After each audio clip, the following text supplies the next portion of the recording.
town. Make them scream and shout. Hey everybody, this is the Post Movie Podcast. I'm Steve Head. I'm John Black. And on this episode, we're going to talk about new Blu-ray and DVD releases. And John's got some stuff next to him. I do. I got Want me to stuff start? here. Yeah, go for it. I'm going to start I'm excited with a to talk movie about every this shit. family should see. This is actually a box set called The Hitler Chronicles. Because do you have enough Hitler movies in your house? No, you don't. You don't. It's I'm actually working with this new company called First Run Features, and this was the first thing they sent me, The Hitler Chronicles, 4 Hitler movie box set. A Hitler box set. Yeah, it's just Great. yeah, that's why I ordered it. It was a Hitler box set. So, but the thing is, it's not like watching the History Channel where it's like, oh, and then Hitler invaded Poland and Hitler did this and Hitler did this.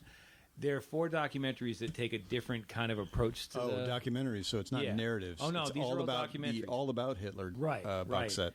For instance, there's this first movie called The Architect of Doom, and it's about Hitler and how he would, how he designed how Berlin would look.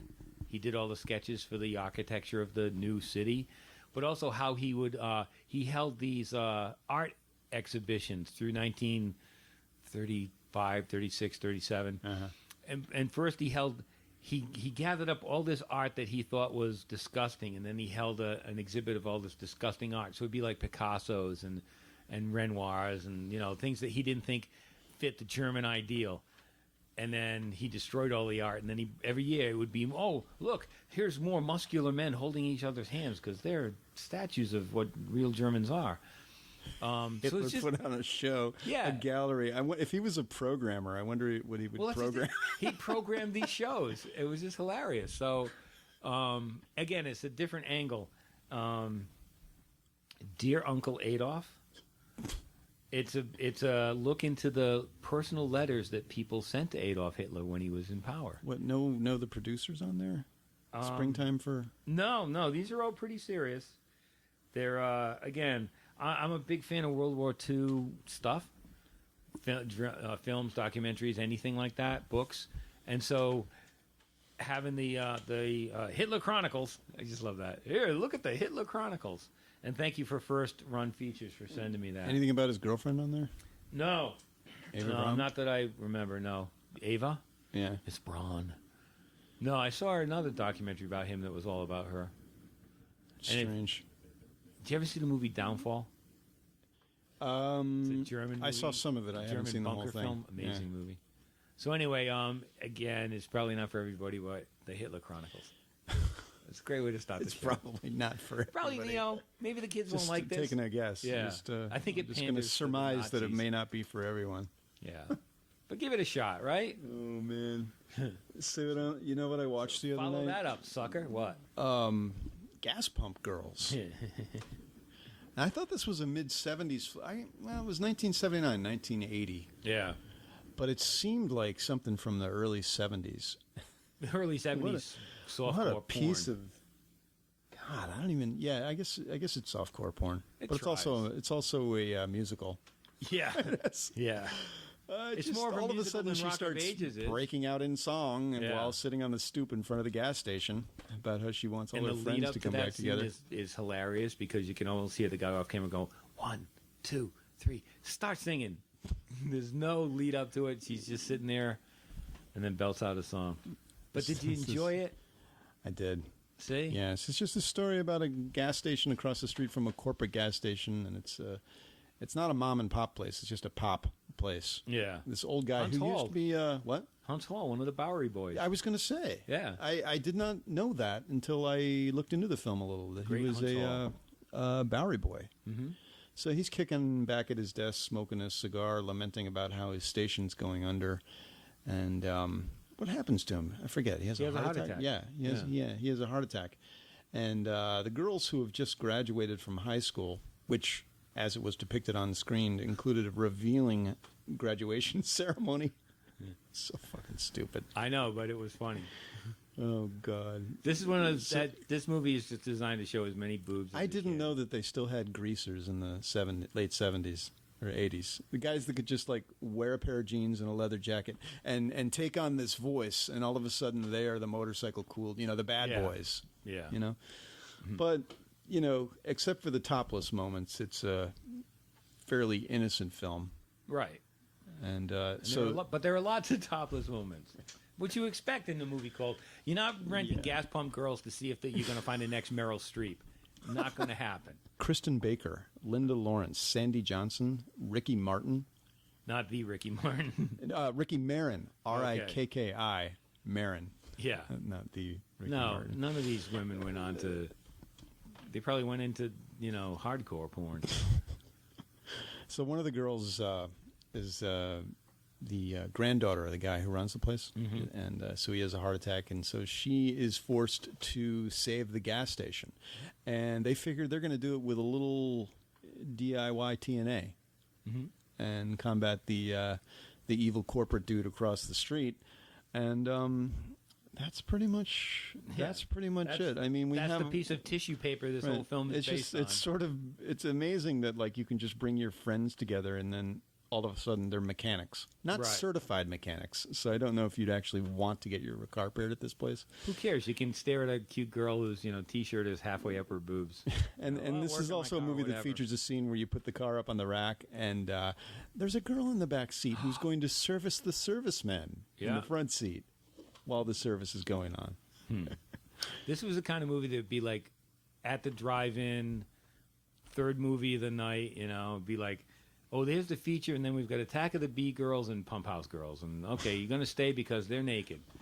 So, well, as I was watching this, I put the DVD in, and the credits start rolling, and I was surprised to see that the film was edited by Patrick McMahon.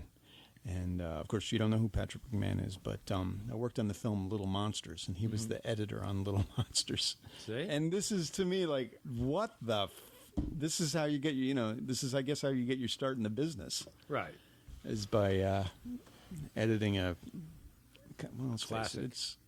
It's crappy classic. Yeah. It's craptastic. And the chicks are hot. They're late 70s hot? Yeah. There's a difference there. I think they're late 70s hot. Well, yeah, late 70s hot. And I love the way that they decide that so the evil gas station guy believes he's going to put these guys the other gas station out of business by just stopping their gas. He calls his corporately connected buddy, and this stops gas deliveries to the girls' gas station. So they concoct this plan where they're going to siphon off gas from the station across the street. And they do this by putting on some, cheerleader pom-pom. What was that?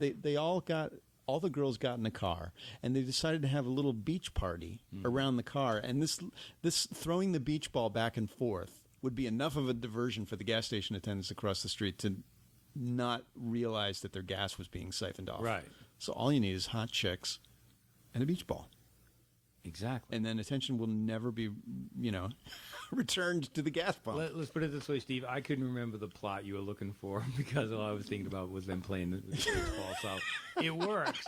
It's definitely a movie thing that works. Like, half of me's listening to you to figure out, oh, yeah, that's what happened. Huh. I think you could get this on demand for a while, but MGM just released it on their movies on demand. Yeah. I'm not sure if it's a keeper, but I'm glad I have a copy. That was amusing. Gas pump girls. Yes. John, what do you got there? You got fucking Meatballs?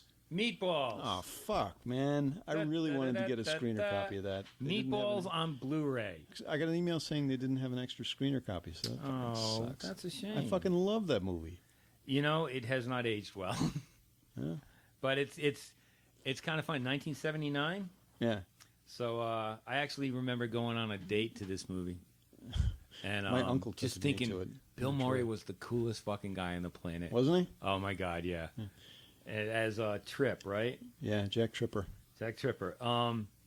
It's not as funny as I thought it was in 1979. But it's still worth seeing. I love that scene where he hits on the other camp counselor in his bunk. Yeah. And he's like chasing her around the room. They're all sort of classics. And who doesn't love probably one of the most inspiring speeches ever? The "It Just Doesn't Matter" speech. It just doesn't matter. Just one of the best. Absolutely one of the best. It's there's no reason for it to be on Blu-ray. What did you think of Chris Makepeace, the kid? It's scary. Yeah. Scary. I mean, he had a couple of big movies in 1980, 81, 82, something like that. This and My Bodyguard. Yeah. Did the guy who played Spaz go on to greater things? I don't know. Spaz, man. Yeah, Awesome. and you had the feeling watching it that Maury was just, they turned the camera on and let him say whatever he wanted. Maury or Morty? A lot of the comedy is him doing the announcements over the PA system and stuff. And you just know it's just like, all right, Bill, camera's on, go. And he would just riff on whatever. Oh, I thought you were talking about Morty. No, Bill Murray. The camp manager. No, more. Yeah, okay. No, I was talking about just Bill Murray, the way his character Tripper was just allowed to say whatever popped into his head, and the rest of the cast wouldn't react. Love that movie, man. I'm just sort of pissed that I didn't get to see it this week. Fuck. The memories of 30. Are there any extras on the discs? On a disc? Anything? Ivan Reitman commentary? Yeah, there's an audio commentary by Reitman, but that's it. And you can get it for $10 on DVD, $15 on Blu-ray. Is this one of those Walmart specials? I don't think it's exclusively at Walmart. Yeah, but it's cheap. I'm gonna get a cough drop. Yeah, sure. Motorin'. What's your something? We're still thinking about Rock of Ages. Rock of Ages. Or cover songs of ages. So I recommend, again, I think it's more of a nostalgia trip. I don't know. Man, I really want to see Meatballs now. I don't know if young people are going to appreciate it the way I did. And it was like, was this the start of all those camp comedies, like Wet Hot American Summer and all those things? I'm sure there must have been something before it, but this is kind of this was really the start of it for me. Yeah, the raunchy camp comedy film genre. And that joke that Murray tells about the Polish terrorist tried to blow up a car. Everybody knows that. Burned his mouth on the tailpipe. As a kid, I thought that was the funniest fucking thing. Wait, how old were you in 79? 13, something like that. This movie was perfect for you. Yeah, it's a 13-year-old boy. Yeah, I saw it 3 times in the theater. Saw it at the Detroit Renaissance Center when they had a theater. Maybe they still do. They must still have a theater there. And then in Chicago a couple times. Just fucking loved it. I was on a date with Jody Rudnick. Really? I'll never forget it because afterwards she was telling me that she was really looking for someone in her life who would love her. And I knew it wasn't me, but it was one of those awkward moments in the drive home. Oh, I'm touched. Yeah. I'm saddened in a way. I hope she found somebody in her life. I do too. Yeah. I just know it wasn't me. And, if you're out there, Jody, sorry. So anyway, what do you got, Steve? New York Stories, which has been put to Blu-ray by Mill Creek Entertainment.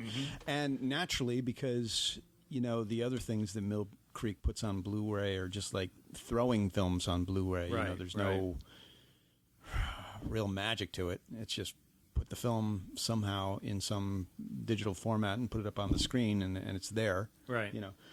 This actually looked good. I was like, how in the world did they get this movie? Martin Scorsese, Coppola, Woody Allen.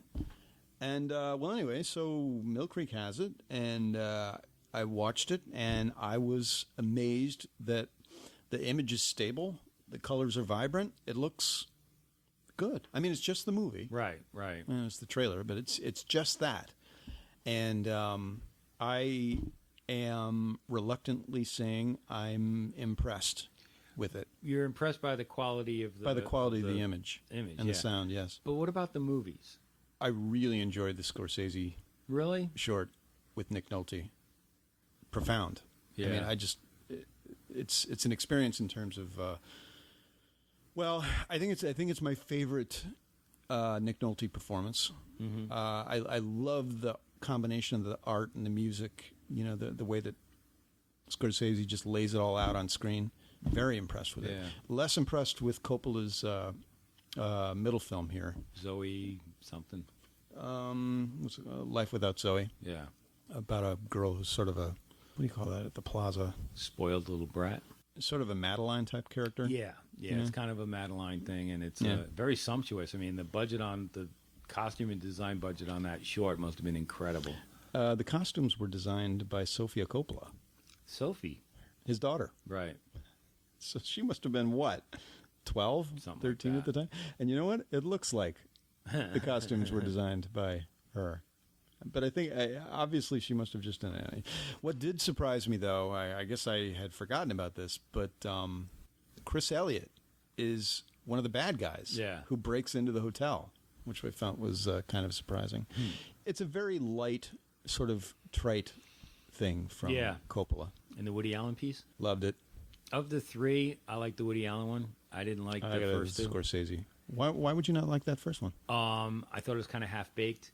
I didn't like the way he kept playing Whiter Shade of Pale over and over again. It didn't make any sense. Well, that's what inspires Nick Nolte's artists. Yeah, it wasn't inspiring me to make the connection. I just didn't. I just thought it was half-baked. I thought all of them were pretty much half-baked. What do you think of Rosanna Arquette? She's not much of an actress. Yeah. She's darling. I think she's actually kind of a drawback to it. She's kind of got this sort of whiny, know-it-all, pugnacious delivery. And I didn't like Nolte. Yeah? I just thought the whole tortured artist thing wasn't working. Didn't find anything. It just seemed to me he's this guy who, because he can create in the end, despite all this other garbage that he fills his life with, he creates these incredible works of art, and everybody forgives him for his faults. Yeah, I would have liked to have seen that movie developed into a full movie. It had enough interesting elements to deserve 90 minutes. Yeah. I don't think Coppola's did, and Woody Allen's is just a tight little half-hour nugget of here's a joke about my mom. Yeah.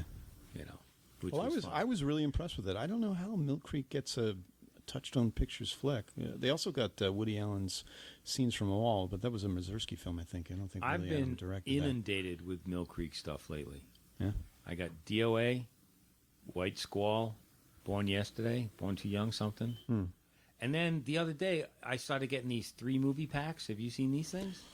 No, I haven't. I got one. It was Kazam, stories.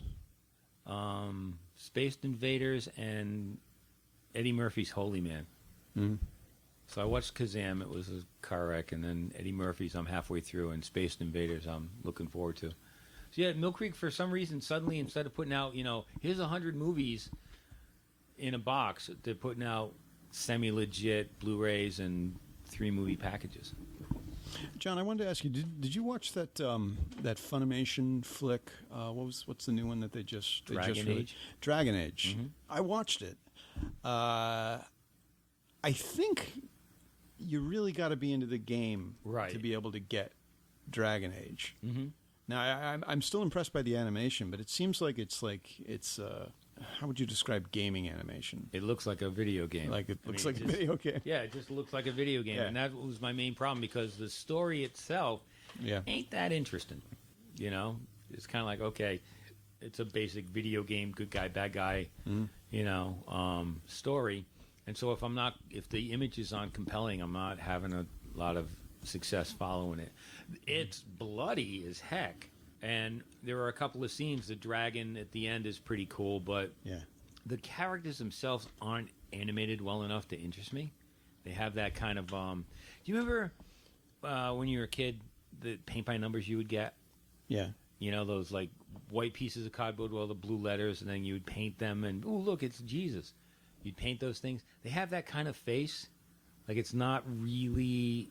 It's animated to me like in a way it looks like those paint by number things. I don't like it. Well, it's pretty cool, and BioWare has this, huge series of games that are based on it. So this sort of just like feeds the fandom, for that. Yeah. So they're gonna love this. I actually watched the extras on this one.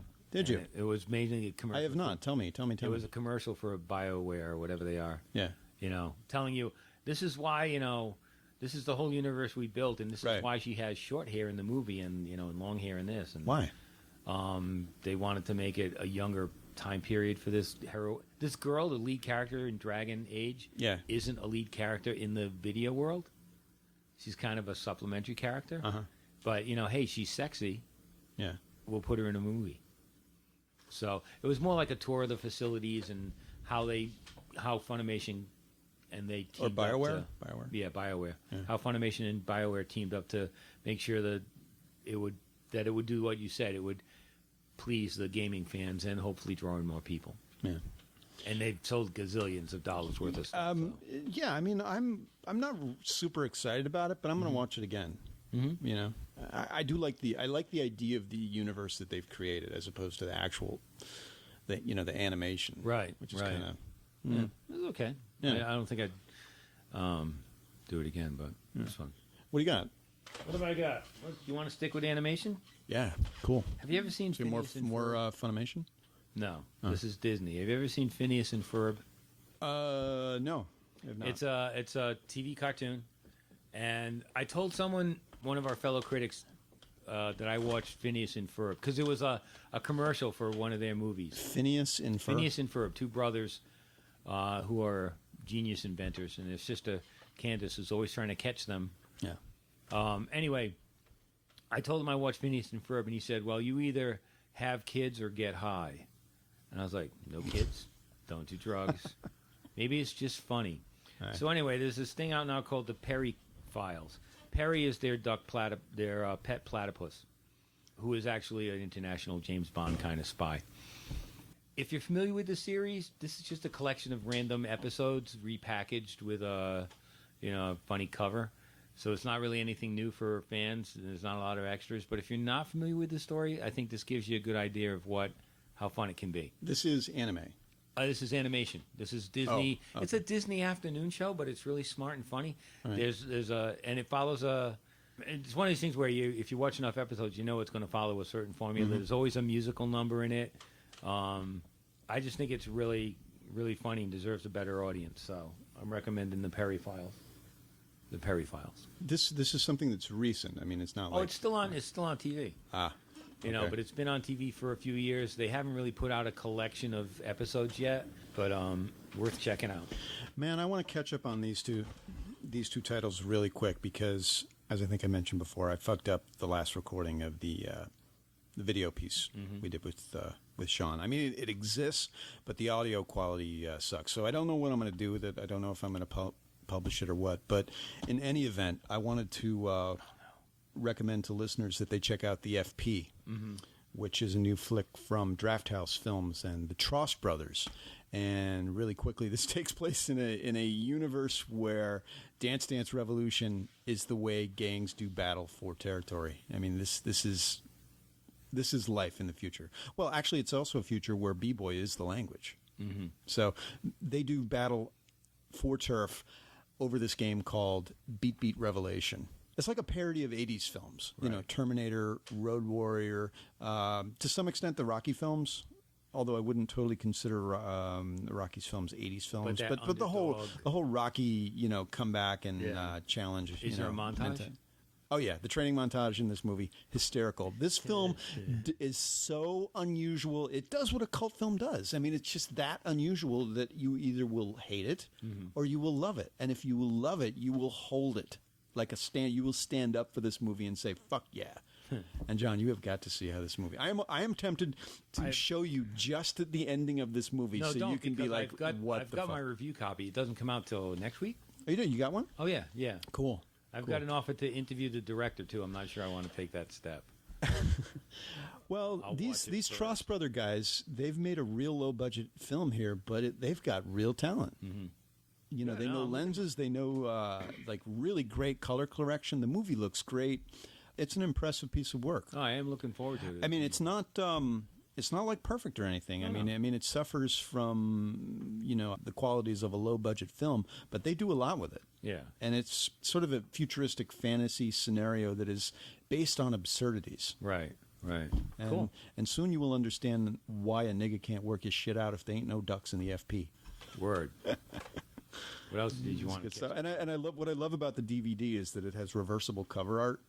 So you can take the you can put the Mondo poster on the front of the disc, and there's some really good extras on it that are produced by Drafthouse. Cool. And Tim Lee. You had another one you wanted to catch up? Oh yeah, Delta Force. We got to talking about this. Man, I just loved everything about it. Even though it's obviously a bad film, but it sort of represents the over-intensity of 80s action films. I just like the fact that it's like 3 Chuck Norris films floating around on Blu-ray now. Yes. There's that and Missing in Action and Missing in Action 2. And the performance of Robert Forster in this film as the terrorist, it's fantastic. I've just got this rekindled respect for Robert Forster. Cool. So it's Chuck Norris goodness.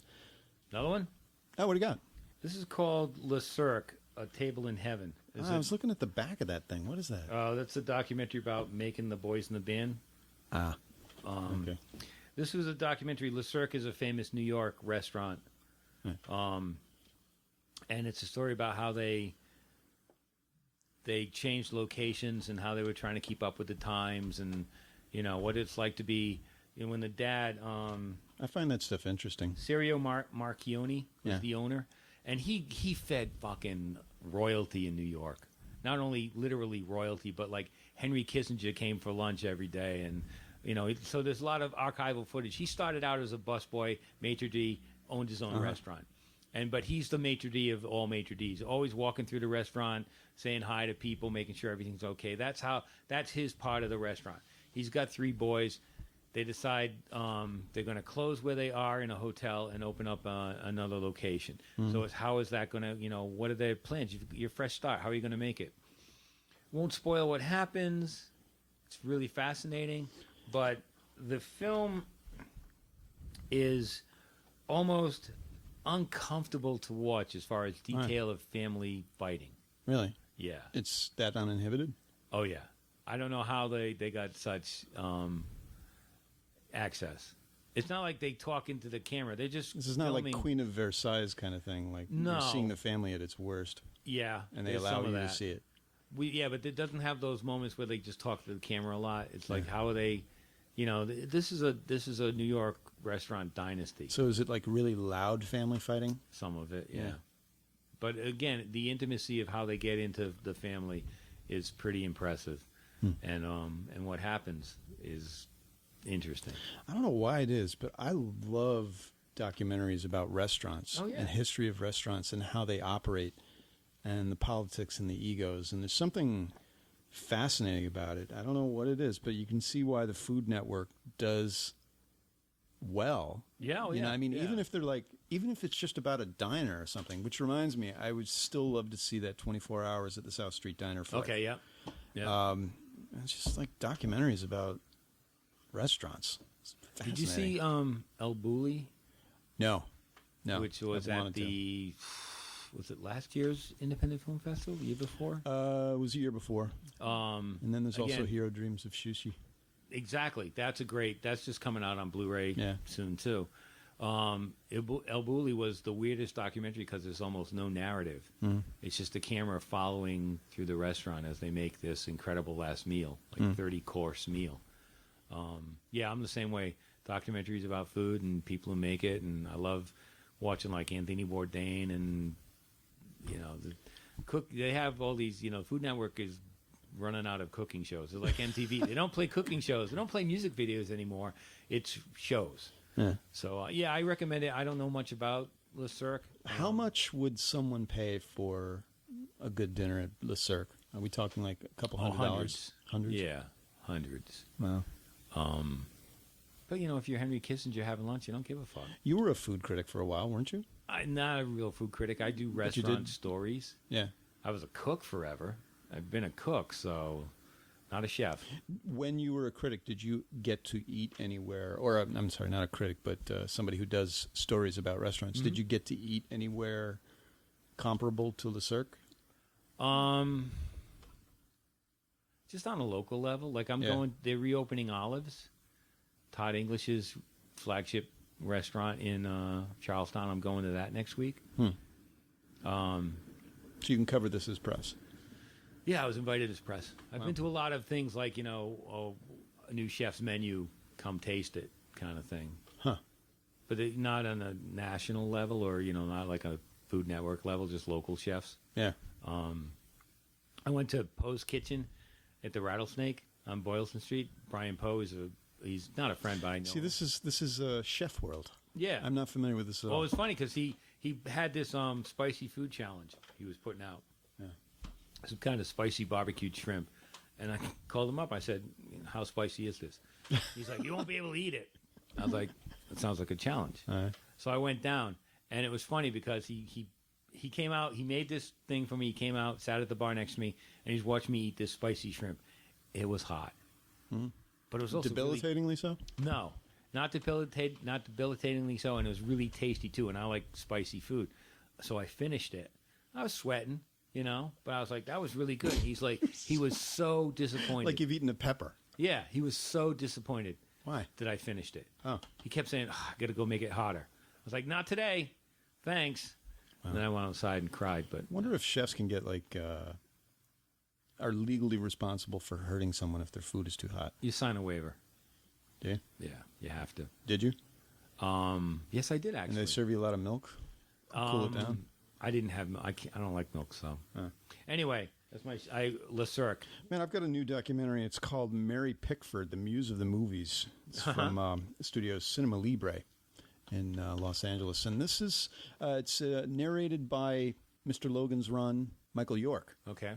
It's one of those things where, like, you know, you want to know more about Mary Pickford. Right. And it was a very enlightening film. It's basically it's her entire career. Mm-hmm. What I found fascinating, though, is how she started out by getting work at Biograph Studios, which was this movie studio in Brooklyn that I guess closed down in the mid-'70s. But I was fascinated to learn that they'd, you know, filmed a number of movies there, not just like shorts, but, you know, TV series like I think Roots, Car 54, Where Are You? Right. Which was one of the few shows that actually filmed on location.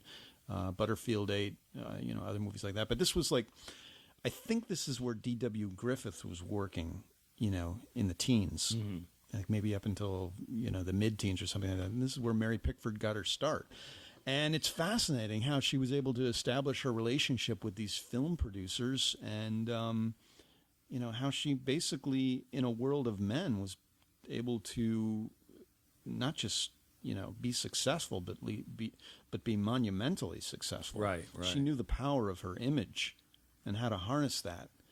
You know, she was working for her family, but her career became just like so widely successful. Mm-hmm. And, you know, not just in America, but all over the world, because, you know, silent. Right, they didn't need a translator. There was no language barrier. And it follows her career up into, you know, her first marriage and then her divorce and then her, I guess, her relationship with Douglas Fairbanks, which led to her divorce and then her marriage after that. But it's just a fascinating film. And the footage that it shows of her performances, some of which I guess has never been seen, was really interesting. And some of the movie, actually, even though it's narrated by Michael York, it's also narrated by her from some interviews that she had done in the later years. Right. And so it's a fascinating and illuminating piece of work. All film critics have their areas that they don't really know. And this really, this was a lesson. Her talent and her beauty and her ability to perform was just sort of put into perspective for me by this film. Would it inspire you to go watch your movies? Yes. That's what I love about stuff like that, yeah. Little Lord Fauntleroy, in which she played both the prince and the pauper. You know, and I think she was in her 20s at the time she did it. There was another film that she did that D.W. Griffith, or the producers had great disagreement with because, God, I can't remember the name of the film, but she was presented in such unflattering makeup that they felt it would be detrimental to her career. But it was just, you know, just one of these like breakthrough performance things. Right, you know, these things that takes her performance to the next level. That's cool. So, yeah, it really did. It makes me just want to see any old short film that she's made, and they're probably all on YouTube, or at least the ones that survive. Right. You know, they made so many of them in those years, and only a certain number of them survive today. And a lot of them are in the public domain, and I guess you can get some. So, yeah. Cool. Mary Pickford, Muse of the Movies, Cinema Libre Studio. John, what else you got? Well, this is kind of an oddball pick, documentary, and it's really it's not something I would have asked for, even, but it just arrived at my door one day, and I was like, do I really want to watch? I could see you standing there in the mailbox in front of your door going, Who sent me a documentary about Carol Channing? Am I being punked? So anyway, yeah, documentary about Carol Channing, who, if you're of a certain age, like my age, she's more of a TV personality. We don't really know who she is. According to this, she's 90-year-old, you know, when this came out, which was last year. So, yeah, I think so. I don't know much about her. She was kind of like, oh, look, she's on the Match Game or something, you know? She's like this kind of a, you know, and she had the wild way of talking and the big mouth and the blonde hair. So this is a retrospective of her career. She what was she doing before game shows? She created the original Hello Dolly and performed it more than 5,000 times. Oh, I can see that. She got an Oscar nomination for Thoroughly Modern Millie. Wow. Does a lot of one-woman shows, or maybe at this point one-man shows. Yeah. So it's kind of like what you were watching. This is just a part of old Hollywood, old Broadway. I don't really know much about. And I'm just like thinking, I wonder what game shows she was on. Was she on Hollywood Squares? I'm sure she was on all of them. You know, every Gene Rayburn's Match Game. Yep, they have clips of her like on Mike Douglas and on those afternoon talk shows, Merv Griffin. Wow. You know, it's that kind of generation of stars where that was the cool thing. You were on Merv. Those guys, man, when they got to a point, like Paul Lynde. Yeah. Who else did those things? Oh, Wally Cox. All of them. They would turn up on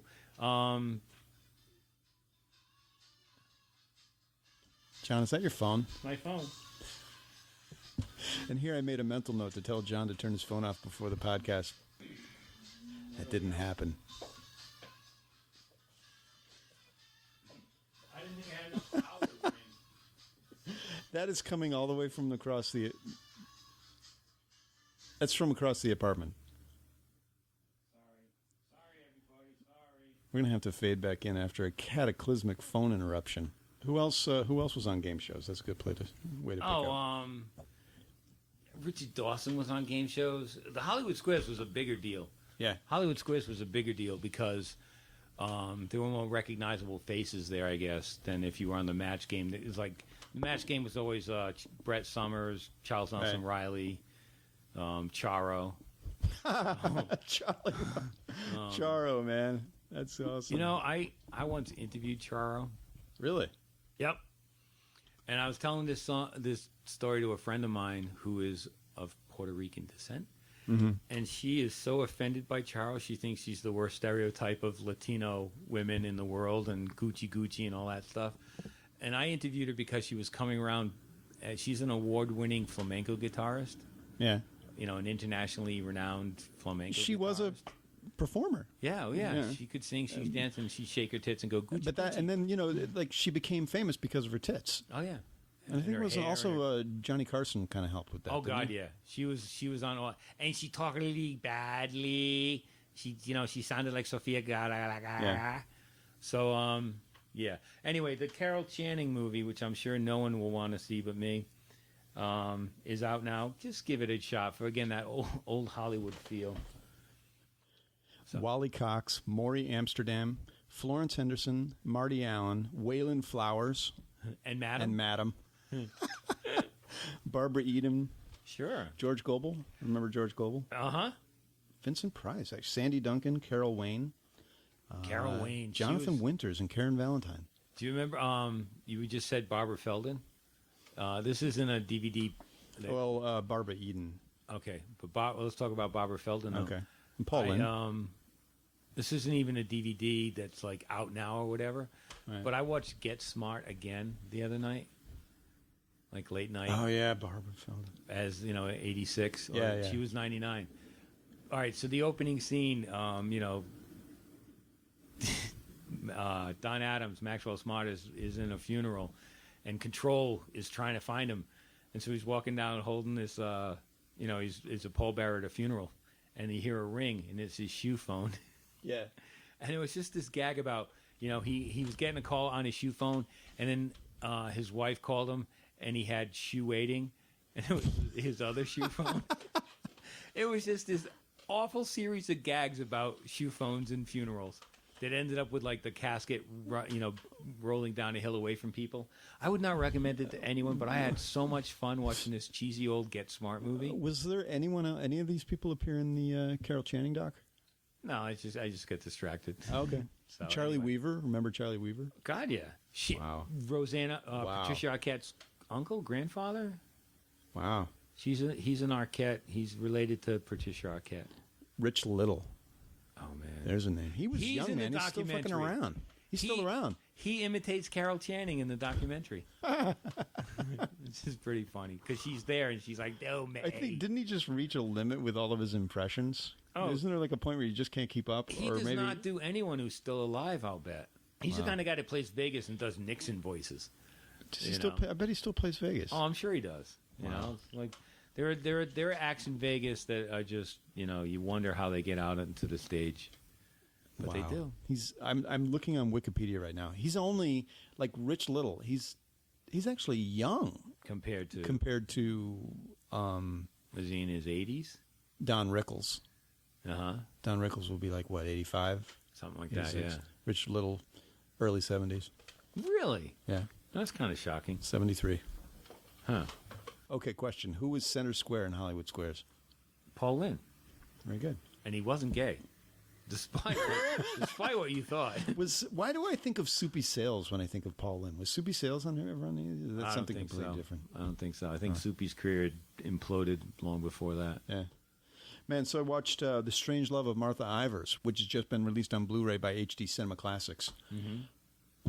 Classic noir. I mean, I love what HD Cinema Classics is doing by taking these films and sprucing them up. Right. And creating these neat releases. I mean, they're using like the original artwork, very informative audio commentary by William Hare, author of many noir books, and I think an Alfred Hitchcock book too. But just and then they also include a postcard. Just the little things. I'm opening it up here. Yeah. So it's a combo pack Blu-ray DVD.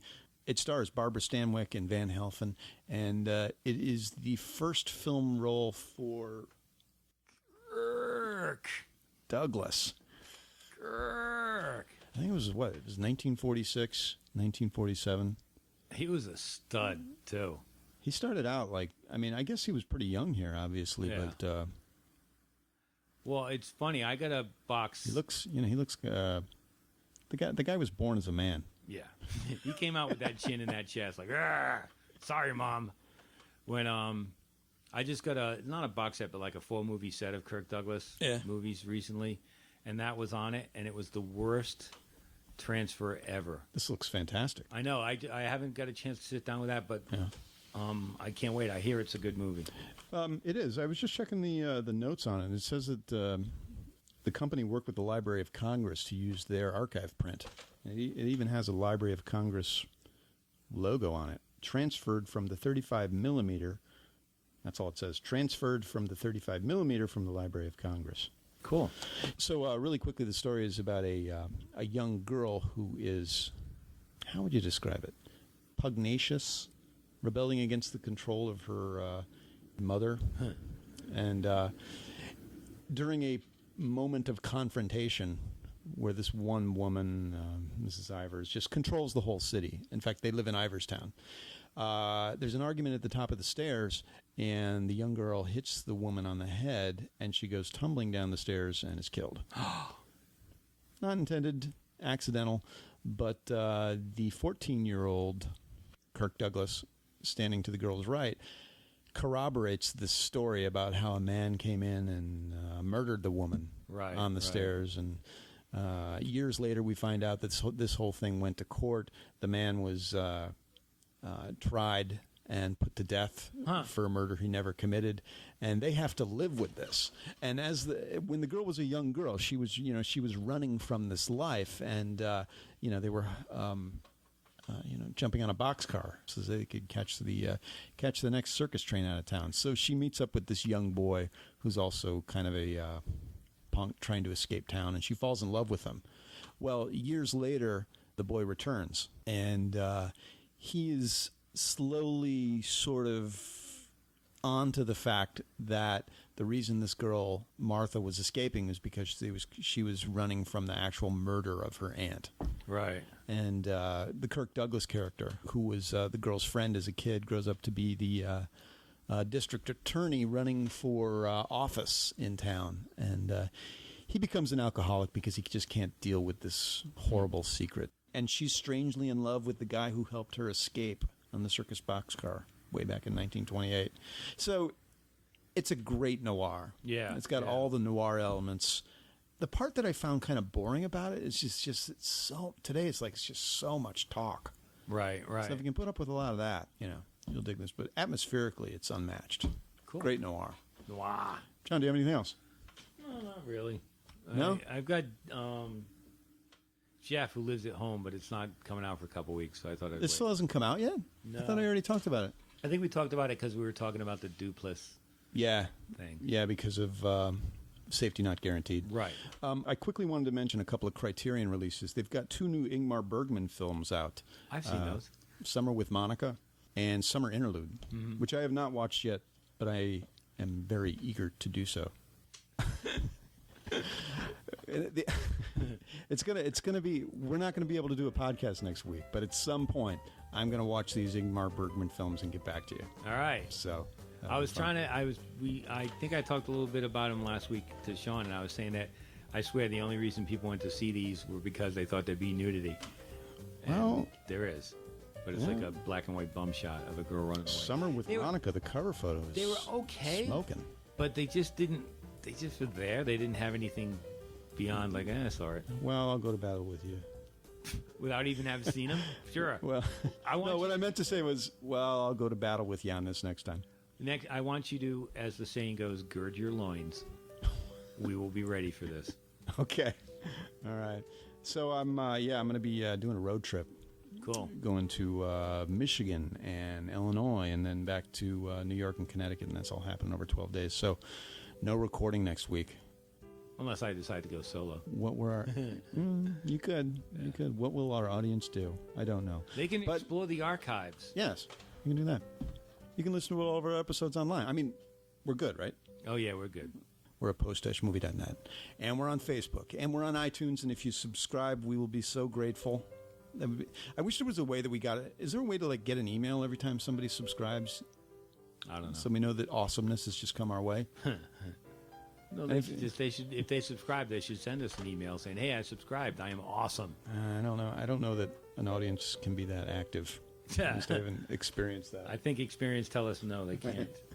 But we appreciate every subscription on iTunes, and the real cool, ultimate important thing is if you could leave a review, or a rating. Just press one of those stars, and that would totally help us. So I think we're good.